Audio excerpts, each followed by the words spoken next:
जय जय जय नमस्तु ओम नमः सिद्धेभ्य ओम नमः सिद्धेभ्य ओम नमः सिद्धेभ्य। नमो अरहन्ताणं नमो सिद्धाणं नमो आयरियाणं नमो वज्रायाणं नमो लोये सवसाऊणम्। मंगलम भगवान वीरो मंगलम गौतमो गणी मंगलम कुंद कुंदाद्यो जैन धर्मोस्तु मंगलम सर्वमंगल मांगल्यम सर्वकल्याणकारकम प्रधानम सर्वधर्माणां जैनम जयतु शासनम जैनम जयतु शासनम।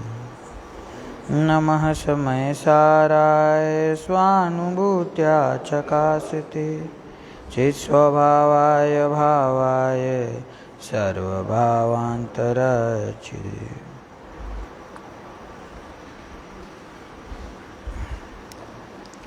320 गाथा का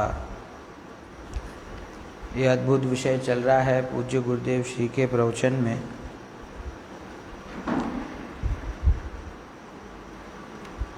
जिसकी चर्चा हम कर रहे थे, टीका में से उन पंक्तियों को पढ़ता हूँ और फिर उसके आगे हम चलेंगे। वह पर्याय अर्थात शुद्धात्माभिमुख परिणाम, शुद्धोपयोग, शुद्ध पारणामिक भाव लक्षण शुद्धात्म द्रव्य से कथनचित भिन्न है। किस लिए? के भावना रूप होने से। शुद्ध पारणामिक भाव वह तो भावना रूप नहीं है। यदि वह पर्याय एकांत रूप से शुद्ध पारणामिक से अभिन्न हो तो मोक्ष का प्रसंग आने पर इस भावना रूप मोक्ष कारणभूत पर्याय का विनाश होने से शुद्ध पारणामिक भाव भी विनाश को प्राप्त हो।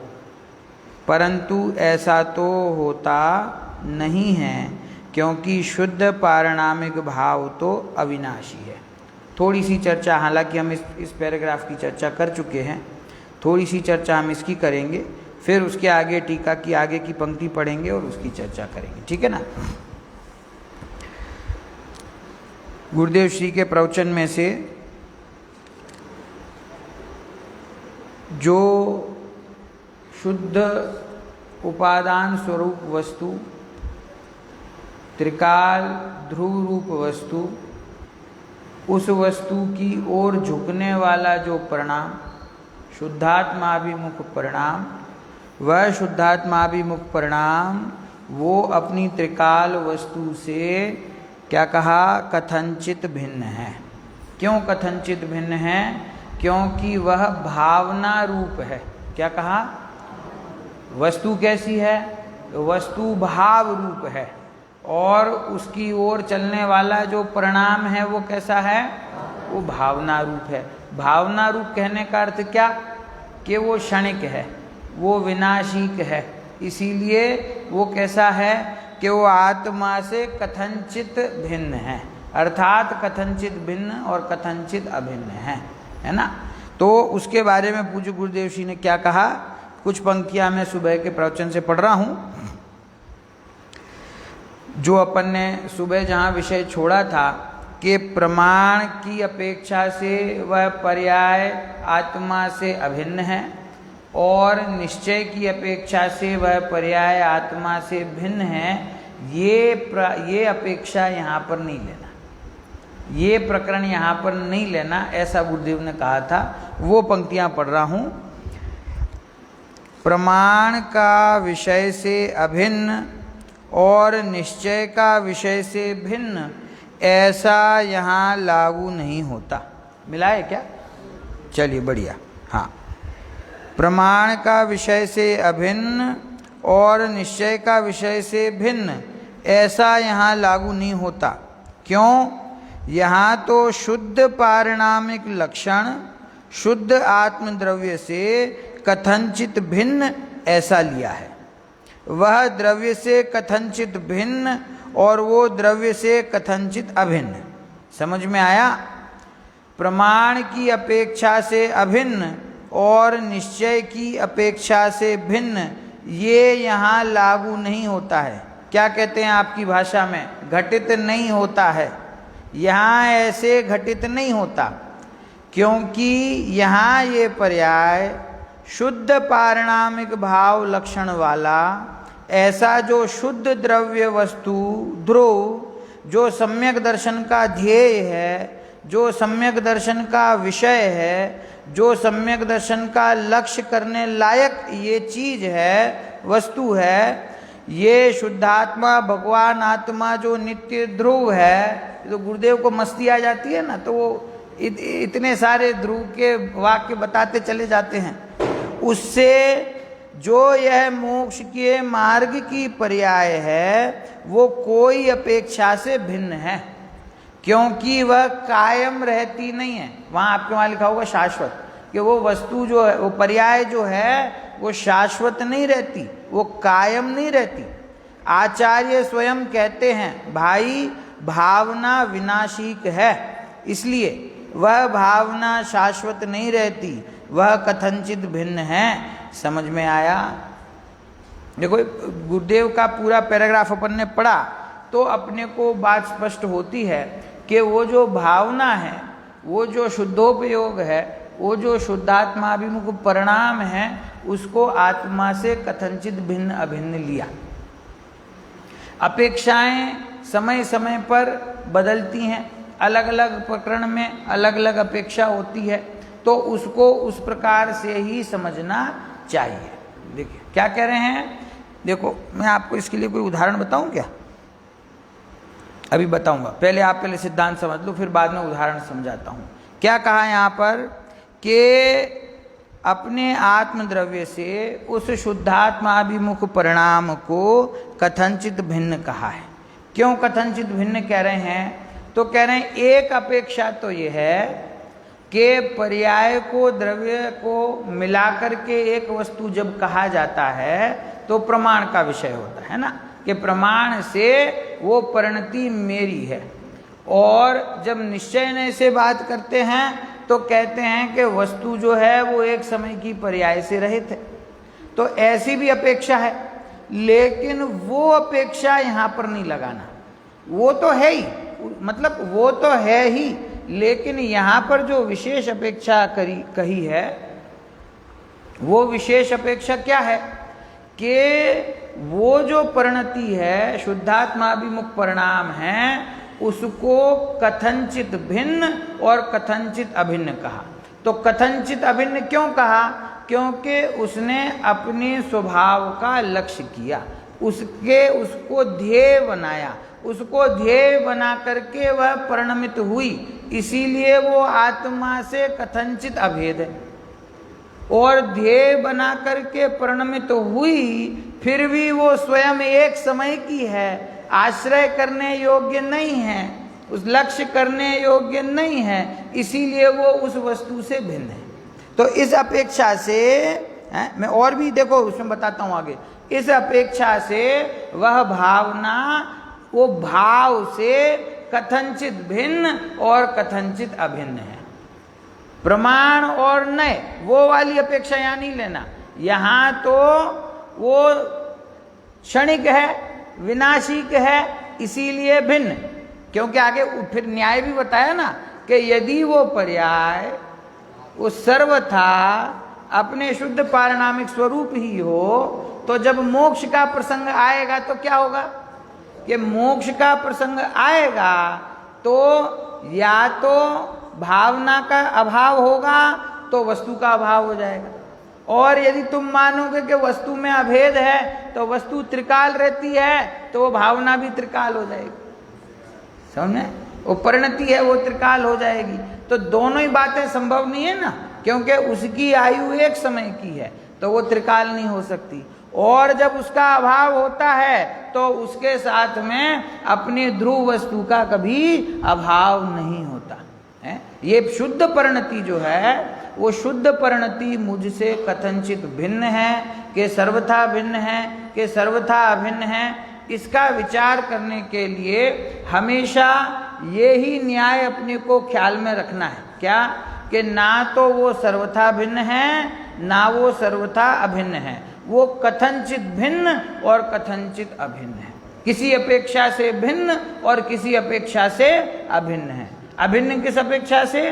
कि उसने उसका लक्ष्य करके उस रूप ही परिणमन किया, उसके अंदर वो शुद्धता प्रकट हुई, इसीलिए तो वो भावना उस भाव स्वरूप वस्तु से अभिन्न है।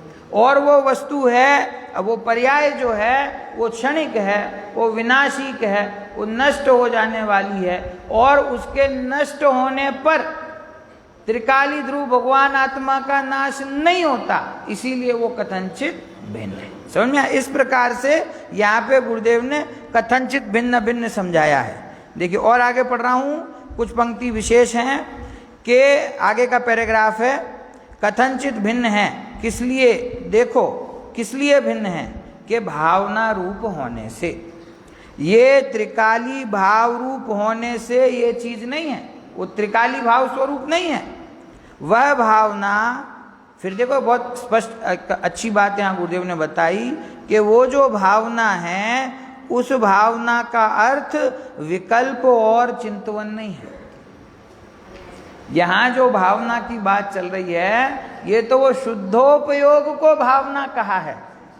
अपने स्वभाव में झुका हुआ जो परिणाम है उसको भावना कहते हैं।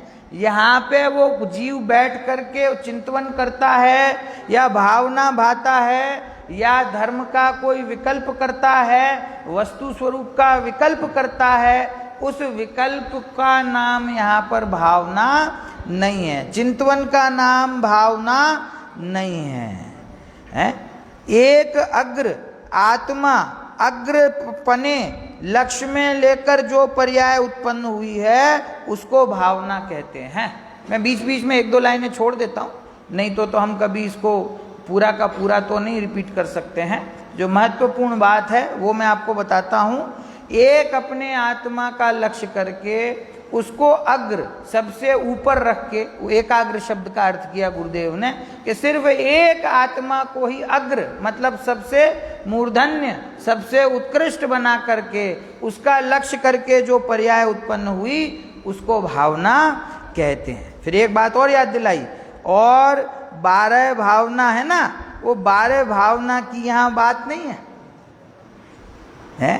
और ये भावना मतलब कि विकल्प और चिंतवन है, ये वो भावना नहीं है। यहाँ तो त्रिकाली ज्ञायक भाव, उसमें एकाग्रता एक समय की, उसको यहाँ भावना कहते हैं। ये कौन सी भावना की बात चल रही है? कि 12 भावना वाली भावना नहीं है ये। कोई सोचे कि हम एकांत में बैठ के 12 भावना का चिंतवन करते हैं तो ये वो 12 भावना वाली भावना नहीं है। ये तो जो शुद्धोपयोग, जो शुद्ध स्वरूप में रम गया है उसको यहाँ पर भावना कहते हैं। वो 12 भावना है, वो 12 भावना भी गुरुदेव कहते हैं आगे, वो 12 भावना है ना, वो 12 भावना तो विकल्प रूप है। कैसी है? वो तो विकल्प रूप है, उसकी बात यहाँ पर नहीं है। ये तो निर्विकल्प होके अपने स्वरूप में जो स्थिर हो गई उस भावना को यहाँ भावना कहते हैं, है ना। तो इस प्रकार से ये वाला जो प्रकरण सुबह आया था कि वो परिणति, वो पर्याय, वो भावना आत्मा से कथनचित भिन्न है और कथनचित अभिन्न है, और उसमें भी वो प्रमाण और निश्चय नहीं, वो वाली अपेक्षा यहाँ नहीं पकड़ना कि प्रमाण से द्रव्य और पर्याय एक है और निश्चय से भिन्न है, वो बात नहीं। यहाँ तो वो परिणति क्षणिक है, विनाशिक है, नष्ट होने वाली है, आश्रय करने योग्य नहीं है, इसीलिए वो भिन्न है, और अपने स्वरूप को लक्ष्य बना करके वैसी ही परिणमित हुई है, इसीलिए कथनचित अभिन्न है। समझ में? आगे पढ़ रहा हूं एक पैराग्राफ। जो शुद्ध पारिणामिक से एकांत रूप से अभिन्न हो, यदि, जो मतलब यदि है यहाँ पर, यदि शुद्ध पारिणामिक से वह पर्याय एकांत रूप से अभिन्न हो, एकांत से एकदम वो पर्याय और द्रव्य अभेद हो, तो या तो पर्याय कायम रहनी चाहिए अथवा पर्याय का नाश होने से द्रव्य का नाश हो जाएगा। बहुत भारी बात है, गुरुदेव कह रहे हैं गंभीर बात है कि यदि उस परिणति को द्रव्य से अभेद माने तो क्या तकलीफ आएगी? या तो पर्याय त्रिकाल हो जाएगी और या फिर द्रव्य का नाश हो जाएगा, और दोनों ही बातें संभव नहीं है। पर्याय त्रिकाल नहीं है और द्रव्य का नाश कभी होता नहीं है। तो इसीलिए वो पर्याय जो है वो कथनचित भिन्न और कथनचित अभिन्न है। समझ में है ना? ठीक है, अब देखिए आगे पढ़ रहा हूं। इसीलिए ऐसा सिद्ध हुआ, क्या सिद्ध हुआ अब? कि शुद्ध पारिणामिक भाव विषयक, शुद्ध पारिणामिक भाव विषयक मतलब शुद्ध पारिणामिक भाव को अपना विषय बनाने वाली, टीका में से पढ़ रहा हूं भाई सब, शुद्ध पारिणामिक भाव का अवलंबन लेने वाली जो भावना उस रूप जो औपशमिक आदि तीन भाव वे समस्त राग आदि से रहित होने के कारण शुद्ध उपादान कारणभूत होने से मोक्ष का कारण है। क्या कहा कि पहले हमने पहला बिंदु क्या निर्णय किया उस भावना के बारे में कि वह अपने त्रिकाली ध्रुव भगवान आत्मा से कथनचित भिन्न और कथनचित अभिन्न है ना। क्योंकि यदि कथनचित भिन्न भिन्न नहीं स्वीकार करेंगे तो उसका नाश होने पर द्रव्य का भी नाश हो जाएगा। अब यहाँ पे चर्चा एक स्टेप और आगे अब बढ़ रही है। अब जो आत्मा का जो अकर्तृत्व सिद्ध करना है ना, बंध और मोक्ष दोनों से भिन्नता सिद्ध करनी है, उस दिशा में अब ये बात आगे बढ़ रही है। ठीक है, इसीलिए ऐसा सिद्ध हुआ। अब मैं ये गुरुदेव के प्रवचन से पढ़ रहा हूं आगे, वो गाय वाली बात आई ना, उसके बाद का पैराग्राफ है भाई साहब। इसीलिए ऐसा सिद्ध हुआ, देखो ये कारण से ऐसा साबित हुआ। आपके पास पन्ना है कि नहीं, वो गुरुदेव पूछ रहे हैं। हाँ, इसीलिए ऐसा साबित हुआ कि शुद्ध पारिणामिक भाव विषयक भाषा देखो, पछी भले आलम्बन लिया, भले ही आलम्बन लिया, उसमें विषय करने वाली भावना है, वह तो शुद्ध पारिणामिक को विषय करने वाली है, ध्येय करने वाली है बस। फिर आलम्बन भी इसको कहने में आता है, वास्तव में तो पर्याय द्रव्य का आश्रय करती है ऐसा नहीं है। निश्चय से तो परिणाम परिणाम के आलम्बन से है, द्रव्य के आलम्बन से नहीं। गंभीर बात। मुझे तो ऐसा लग रहा है बाबूजी आपने प्रश्न पूछा था तो वो गुरुदेव ने सुन लिया। पूरा आज का प्रवचन आपके प्रश्न का उत्तर है।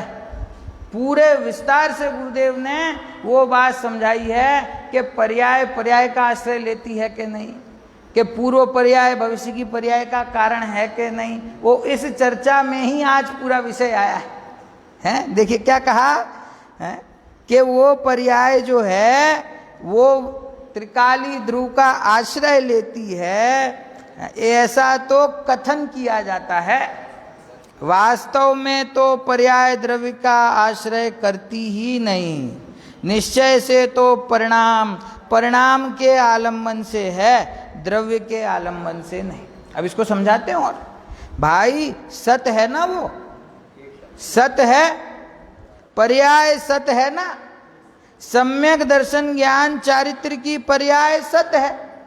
अरे मोक्ष की पर्याय भी सत है, तो उसके द्रव्य का आलम्बन कहना, वह भी अपेक्षित ज्ञान करना उसमें। निरपेक्ष में तो यह पर्याय पर्याय से है, द्रव्य से भी है नहीं। ये वस्तु की स्वतंत्रता है, ये एक समय के पर्याय की स्वतंत्रता है, ये सत स्वरूप वस्तु की सिद्धि है। द्रव्य सत, गुण सत और पर्याय सत सब गिना दिया उन्होंने कि सम्यक दर्शन ज्ञान चारित्र की पर्याय भी सत है और मोक्ष की पर्याय भी अपने भले एक समय की है, लेकिन वो एक समय में स्वयं सत है ना। और वो सत है तो वो अहेतुक है ना, उसका हेतु कोई नहीं है। यदि उसका कोई हेतु होगा, यदि उसका कोई कारण होगा तो फिर वो सत नहीं रहेगी। तो पर्याय का कारण द्रव्य नहीं है और द्रव्य का अवलंबन पर्याय नहीं है, और दोनों का अवलंबन कहा जाता है। देखो एक लड़का था, तो उसके क्या हुआ, एग्जाम दी उसने आईएएस की, तो वो पास हो गया, आईएएस बन गया, समझ में। अब आईएएस बन गया तो उसके घर वालों ने विचार किया कि अब इसकी शादी कर दी जाए, उम्र भी हो गई है और आईएएस भी हो गया है। तो लड़की ढूंढी गई पढ़ी लिखी, तो एक बढ़िया सुंदर सुशील पढ़ी लिखी लड़की मिल गई। तो अब उनकी शादी हुई, तो शादी हो गई तो वो बहुत समझदार था लड़का। उसने अपनी पत्नी से कहा कि सुनो, तुम भी बहुत पढ़ी लिखी हो, तुम भी बहुत समझदार हो, तो तुम भी आईएएस क्यों नहीं कर लेती। तो वो कहती क्या पता, मेरे को तो डर लगता है मेरे से हो पाएगा कि नहीं हो पाएगा। तो उसने उसको प्रेरणा दी कि तुम प्रयत्न तो करो, मैंने तो करी है ना आईएएस, तो मेरे को तो एक्सपीरियंस है, तो तुम जहाँ अटकोगी मैं तुम्हें सिखाऊंगा, बाकी तुम मेहनत करना, तुम कोशिश करो, देखते हैं आगे क्या होता है, कोशिश करो। तो वो अपने पति से प्रेरणा पा करके, उसको देख करके वो तैयारी करने लग गई। अब तैयारी करी उसने, मेहनत करी, तो 2 साल में वो भी बन गई आईएएस, समझ गए, आईएएस बन गई। तो उसका इंटरव्यू हुआ, तो पत्रकारों ने उससे पूछा कि आप आईएएस कैसे बनी, आपको प्रेरणा कहाँ से मिली। तो उसने कहा कि मेरे पति को देख करके मुझे प्रेरणा मिली, कि वो आईएएस थे, मैंने देखा उनका ज्ञान कितना बढ़िया था, उनकी पर्सनालिटी कितनी बढ़िया थी, और उनको मिलने वाली सुविधाएं मैंने देखी, तो मुझे भी प्रेरणा मिली कि मैं भी करूं। तो कि मैंने मेरे पति की प्रेरणा से ये आईएएस करी। तो फिर पूछा आपने कितनी मेहनत करी, कि मैंने बहुत मेहनत करी। फिर एक पत्रकार था, वो थोड़ा टेढ़े प्रश्न पूछते ना, तो एक ने पूछा कि सच बताइए, ऐसा तो नहीं है कि आपके पति ने कोई जुगाड़ करवा के आपको आईएएस पास करा दिया हो, क्योंकि वो स्वयं आईएएस है। तो वो एकदम नाराज हो गई, नहीं नहीं ऐसा कुछ नहीं है, मैंने खुद मेहनत करी है, मेरे पति ने कुछ नहीं किया। जो जितनी मेहनत है, मैं अपनी मेहनत से आईएएस बनी हूं, अपनी ईमानदारी से आईएएस बनी हूं, इसमें मैंने मेरे पति से कोई मदद नहीं ली है।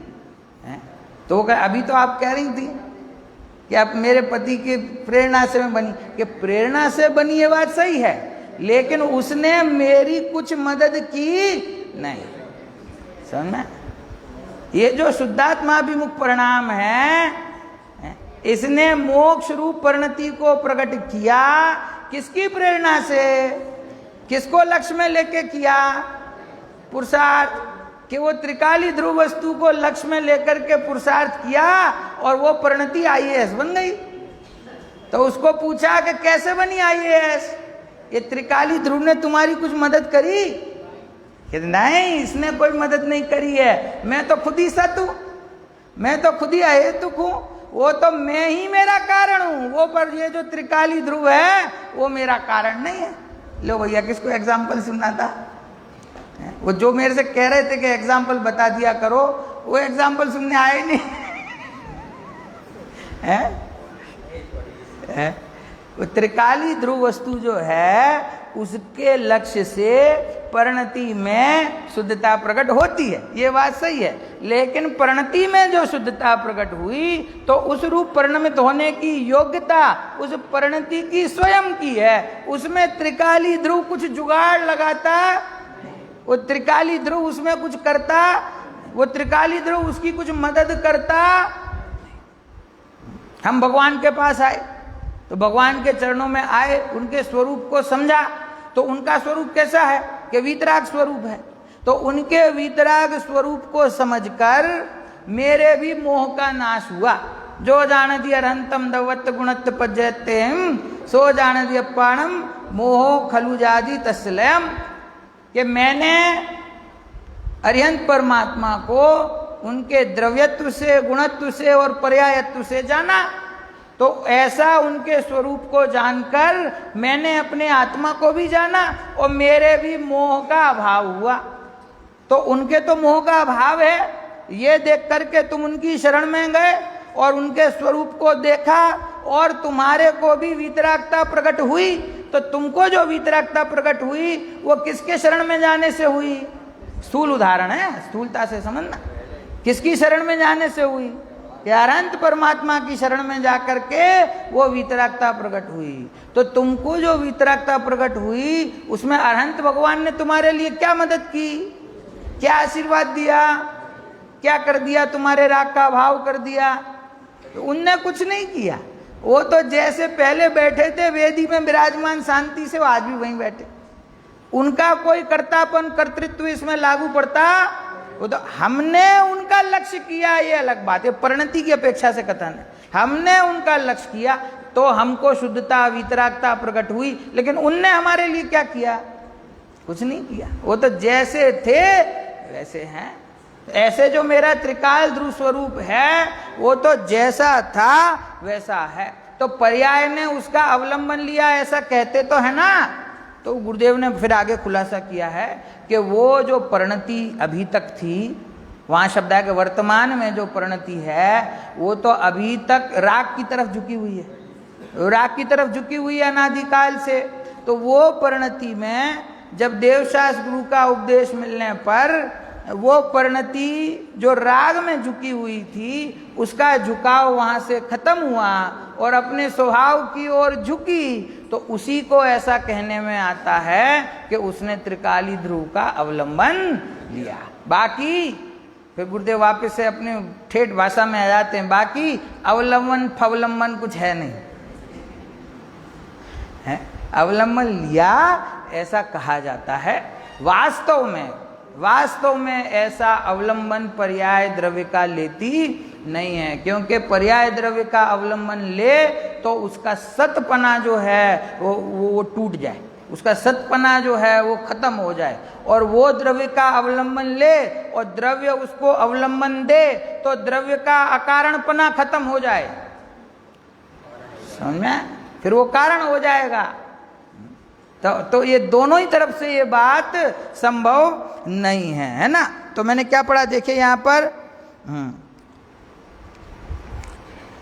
सम्यक दर्शन ज्ञान चारित्र की पर्याय सत है, मोक्ष की पर्याय भी सत है, उससे द्रव्य का आलम्बन कहना वह भी अपेक्षित ज्ञान करना उसमें। निरपेक्ष में तो ये पर्याय से है, द्रव्य से भी है नहीं। पर्याय द्रव्य का आलम्बन लेती नहीं है। वास्तव में तो ऐसा कहते हैं, कहा नहीं है तो आश्रय कहा है, वहां पर आश्रय कहा, यहां विषय कहा, दो बार वो शब्द आ गया। तो गुरुदेव कह रहे एक जगह आश्रय शब्द आया, एक जगह विषय शब्द आया। तो क्या अर्थ लेना उसका?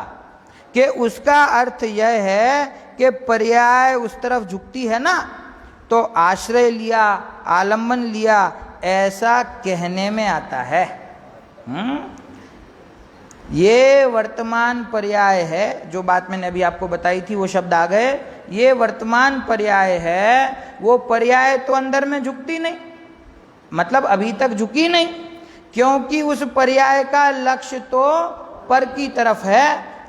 वह पर्याय झुकती है द्रव्य में, जब भी वो पर्याय द्रव्य में झुकती है तब इस अपेक्षा से पर्याय को आश्रय आलम्बन द्रव्य का है ऐसा कहने में आता है। बहुत सूक्ष्म, गुरुदेव कहते हैं बहुत सूक्ष्म। क्या करूं, मैं भी क्या करूं। प्रदीप जी भाई साहब ने यही विषय चुना है कि ये विषय लेना है और ये विषय समझना है ना। देखो विषय गंभीर है, विषय सूक्ष्म है, लेकिन समझना यही पड़ेगा, ये कंपलसरी विषय है। कोई ऐसा सोचे कि इतनी कठिनता में जाने की जरूरत क्या है, हम भले और हमारा त्रिकाली ध्रुव भगवान आत्मा भला, हम तो उसका आश्रय ले लेंगे और मोक्ष की प्राप्ति कर लेंगे। इतना सब ये औपशमिक इच्छाएं ये सब समझने की जरूरत क्या है?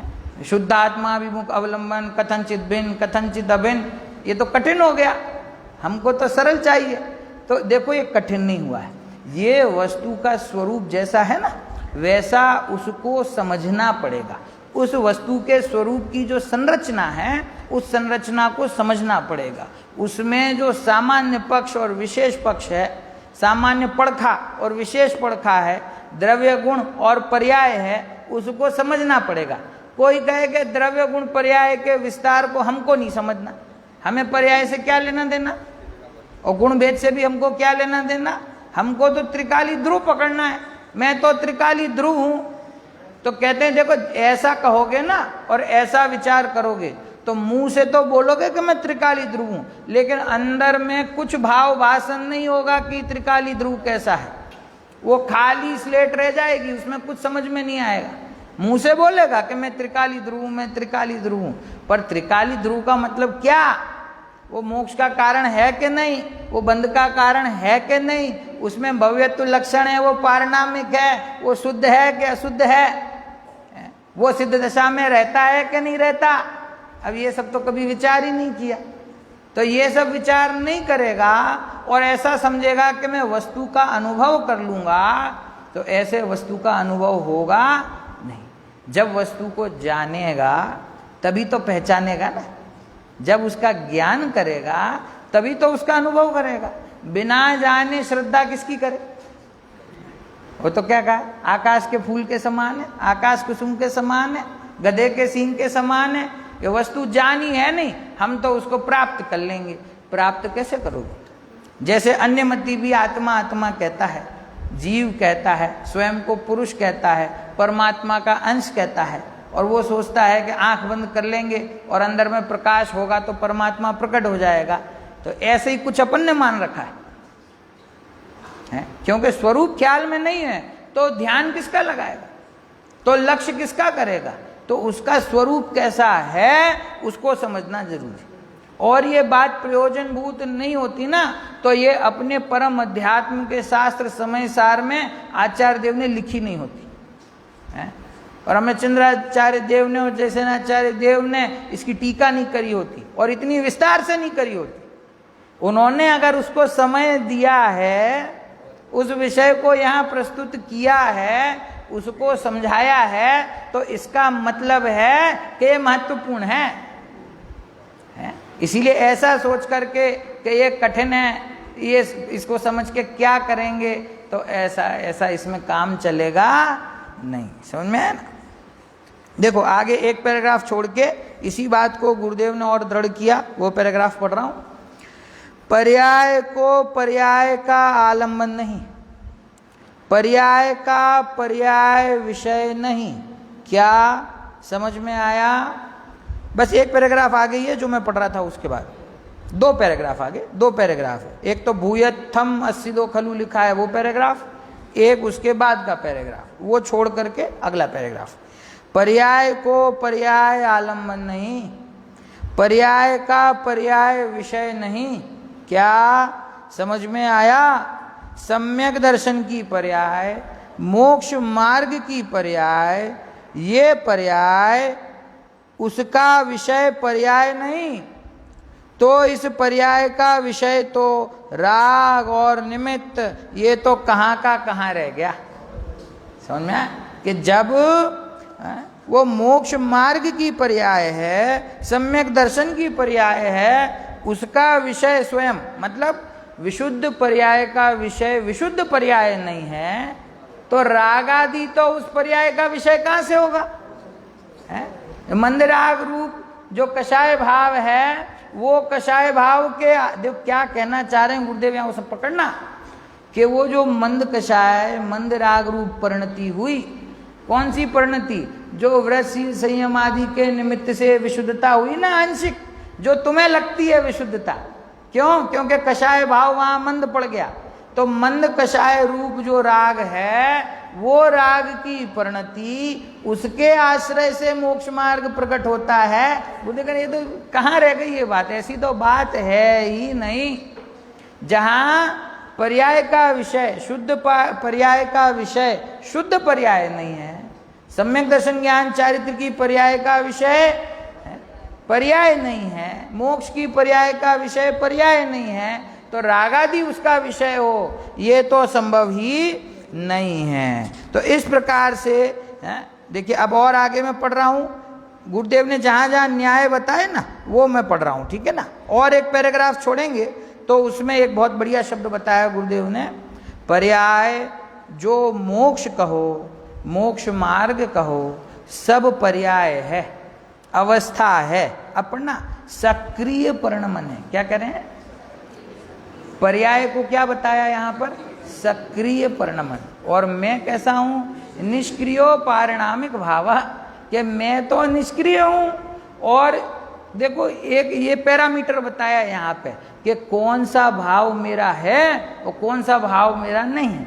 तो मैं निष्क्रिय हूं, तो जो भाव निष्क्रिय होगा वो मैं हूं, और जो कुछ भी सक्रिय है, वो जो कुछ भी सक्रिय है वो मैं नहीं। वो सक्रिय परिणमन है ना, चाहे वो सम्यक दर्शन ज्ञान चारित्र की पर्याय हो और चाहे वो मोक्ष की पर्याय हो, उसमें कुछ हो रहा है ना, सक्रियता है उसमें, और मैं निष्क्रिय हूं। तो जितना कुछ सक्रिय है वो छोड़ने योग्य है, वो लक्ष्य करने योग्य नहीं है। वो सक्रिय से मुझे एक शब्द याद आया, बुंदेलखंडी में कहते हैं सकरा।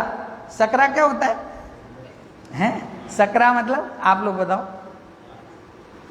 सकरा किसको कहते हैं? हैं? अनाज का बना हुआ, समझ में? तो वो सकरा होता है, तो किसी चीज को छू जाता है तो दूसरे दिन आप कहते हो कि ये खाने योग्य नहीं, कि ये सकरा हो गया। मतलब आपने जैसे घी रख रखा है और उसमें आटा गिर गया, जैसे तेल रखा है उसमें आटा गिर गया, तो आप कहोगे नहीं ये सकरा हो गया, शक्कर है, वो सकरा सक्रिय हो गई, समझ में? तो वो छोड़ देते ना फिर उसको।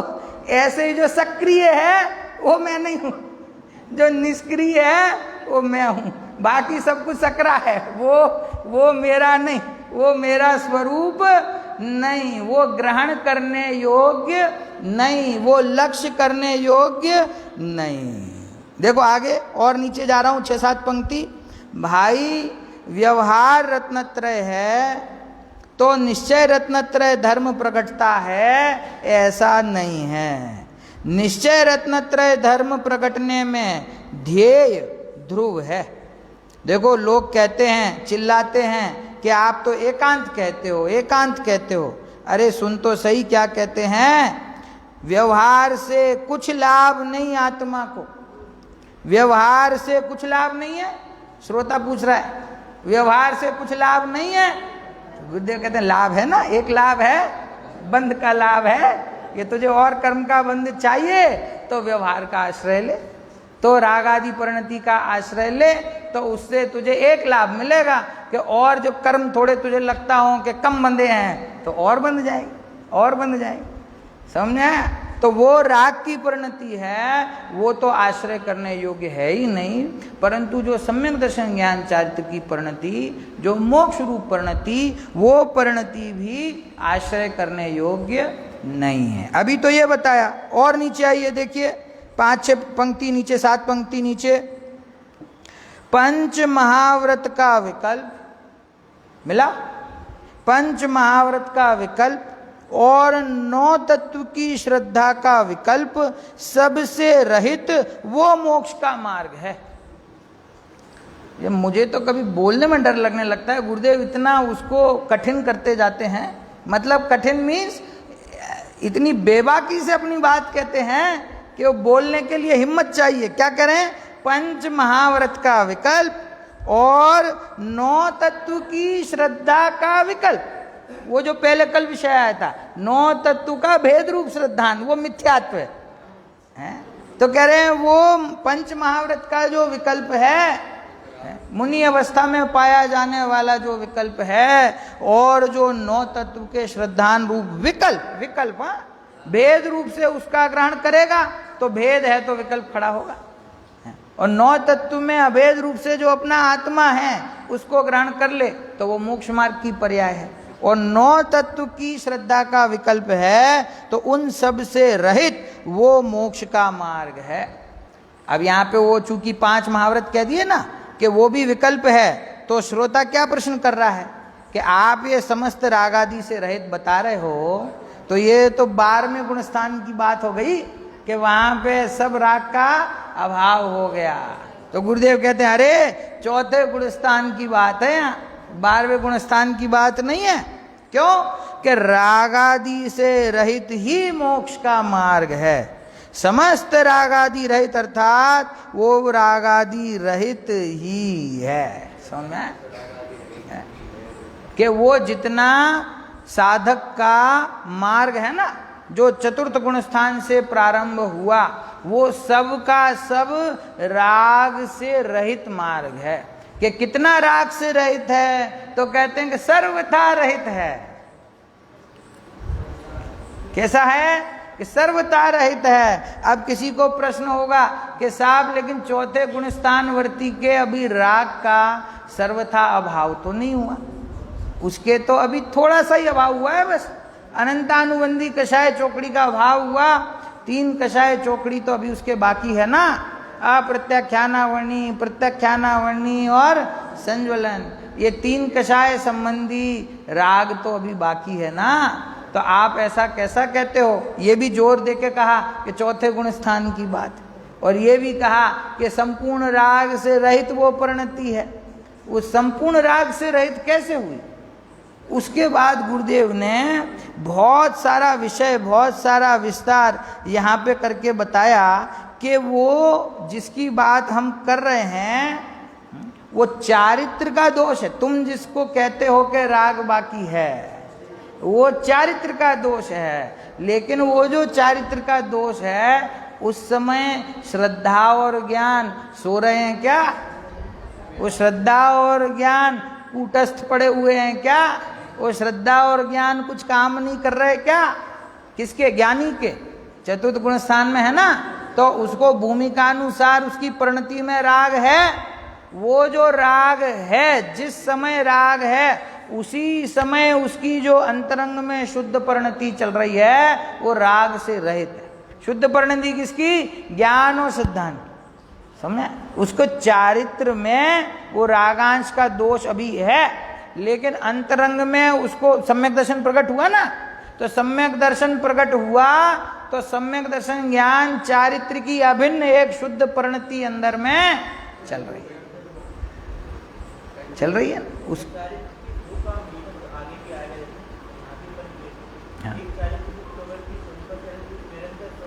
हाँ हाँ, कि वर्तमान में वो उसका जो उपयोग है ना, तो वो उपयोग जो है वो तो पूरे समय तो स्वरूप में नहीं टिकता ना। तो उपयोग तो पूरे समय नहीं टिकता, क्योंकि वो तो अंतर्मुहूर्त टिक जाए तो वो तो सिद्ध दशा प्रकट हो जाए। तो अंतर्मुहूर्त तक तो टिकता नहीं है, कुछ समय के लिए वो आत्मा की अनुभूति करता है, फिर उपयोग तो बाहर आता है ना। तो उपयोग बाहर आता है तो भूमिकानुसार कदाचित उसके शुभाशुभ भाव होते हैं, तो उसको जो शुभाशुभ भाव जिस समय मौजूद है उसी समय अंतरंग में एक ज्ञान धारा चल रही है कि नहीं चल रही? हम कहते हैं उसके 2 धारा हो गई, एक ज्ञान धारा और एक कर्म धारा। तो बाहर में शुभाशुभ भाव मौजूद होने पर भी अंदर में एक शुद्ध परिणति निरंतर चल रही है। तो हाँ, वो शुद्ध परिणति राग से रहित है कि राग से सहित है? राग से रहित परिणति है। क्यों? कि श्रद्धान में उसने राग का कर्तृत्व छोड़ दिया, वो राग से रहित हो गया। हाँ, वो श्रद्धा की अपेक्षा से उसकी मुक्ति हो गई। उसने समस्त द्रव्य कर्म, भाव कर्म और नो कर्म का स्वयं को अकर्ता मान लिया। तो राग का मौजूद होना ये अलग बात है, और राग के मौजूद होने पर भी उसकी जो शुद्ध परिणति है वो राग से रहित है। समझ में? तो इस प्रकार की यहाँ पे ये बात आई, ये महत्वपूर्ण थी इसलिए मैंने आपको बताई। अब इसके आगे वही बात गुरुदेव ने फिर से रिपीट की है कि अभेद की अपेक्षा पर्याय इस बाजू, मतलब अपने द्रव्य की बाजू झुक गई। मैं जहाँ पढ़ रहा हूँ ना भाई साहब, आगे के दूसरा पैराग्राफ जहाँ मैं पढ़ रहा था उसके बाद दूसरा पैराग्राफ और उसकी अंतिम पंक्ति है, अभेद की अपेक्षा पर्याय इस बाजू झुक गई, राग से हटकर स्वभाव की ओर झुक गई है, तो शुद्ध द्रव्य के साथ अभेद करके शुद्ध द्रव्य ही है, ऐसा उसको कह दिया। ये बात पहले आ गई थी, हालांकि फिर से गुरुदेव ने रिपीट करी कि जैसे जैसे वो परिणति अपने स्वरूप में स्थिर हुई तो वो शुद्ध परिणति हुई, तो उसको अपने द्रव्य से अभेद कह दिया। उस परिणति में रागा, जो परिणति शुद्ध हुई उस परिणति में रागादि का अभाव है। फिर इसके बाद गुरुदेव ने एक नया प्रकरण प्रारंभ किया उच्चिद विलास में से। चिदविलास ग्रंथ के आधार से गुरुदेव ने ये बताया कि जिसकी दृष्टि में एक बार शुद्धात्मा आ गया है, वहाँ कहा ना कि वो शिष्य को भेद करके गुण समझाते हैं, गुणों के भेद कर करके उसको स्वरूप समझाते हैं, तो जितना भेद करते हैं उतना उसको आनंद आता है। तो अभी आप कहोगे, अभी समझा रहे हो कि भेद में आनंद नहीं है, भेद के आश्रय से तो विकल्प होता है, भेद को छोड़ना चाहिए। अब वो कह रहे हैं कि वो शिष्य को जितना भेद करके समझाते हैं उसको उतना आनंद आता है। तो आनंद क्यों आया उसको? हाँ, कि उसकी दृष्टि तो अभेद में टिक गई है ना। वहां पे कहा कि वो शिष्य भी कैसा है कि वो शिष्य दृष्टिवंत शिष्य है। कैसा है? कि जिसको सम्यक दर्शन ऑलरेडी प्रकट हो गया है, वो प्रकट हो गया है, उसको जहां द्रव्य ऊपर दृष्टि है, उस शिष्य को जैसे जैसे सुनाते हैं सत्य, तो वो श्रद्धा ज्ञान शून्यपने नहीं रहा है। उस समय भले विकल्प आया, सुनने में विकल्प आया और विकल्प से सुनते हैं, पर क्या उस समय श्रद्धा ज्ञान का कार्य करते हैं कि श्रद्धा ज्ञान का कार्य नहीं करते हैं? क्या कहा? जिस समय उसको भेद रूप विकल्प भेद समझाया जा रहा है और भेद के आश्रय से उसको विकल्प हो रहा है, उस समय भी उसका श्रद्धा ज्ञान काम कर रहा है कि नहीं कर रहा? तो वो श्रद्धा ज्ञान काम कर रहा है तो उससे क्या हो रहा है कि उसकी शुद्ध परिणति वो शुद्ध रूप ही रही हुई है।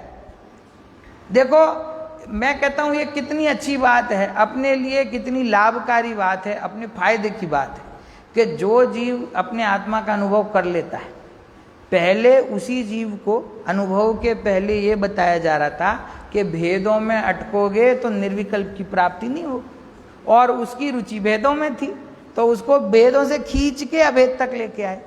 अब अगर तुमने अभेद का अनुभव कर लिया, अभेद का अनुभव करने के बाद भेद को जानने जाओगे तो भी तुम्हारी परिणति शुद्ध बनी रहेगी। समझे?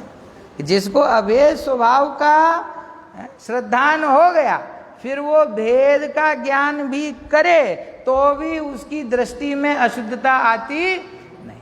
और अभेद के अनुभव से पहले वो जब भेदों को जानता है तो भेद का आश्रय करता है तो उसको विकल्प होता है, विकल्प होता है तो अनुभूति प्रकट नहीं होती है। समझ में आया ना? तो ये तो दृष्टिवंत शिष्य है, उस शिष्य को ये बात समझाई है। समझ में आया?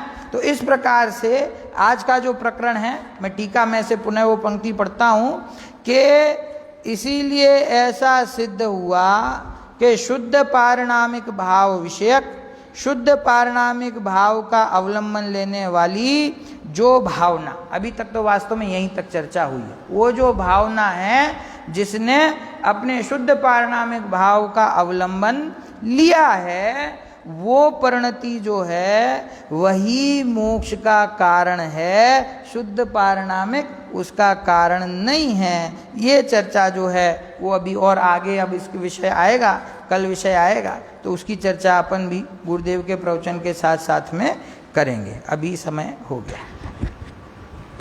अंतिम पंक्ति गुरुदेव ने जो बोली थी ना, इस प्रवचन की अंतिम पंक्ति, पर्याय मोक्ष का कारण है परंतु शुद्ध पारिणामिक नहीं, शुद्ध पारिणामिक भाव मोक्ष का कारण नहीं है। तो वहां वही पर्याय की स्वतंत्रता बताई, पर्याय में तत्समय की योग्यता बताई, उस रूप परिणमित होने की योग्यता उस समय उस पर्याय की स्वयं से है, उसका कारण वो पारिणामिक भाव नहीं है। चलिए विशेष चर्चा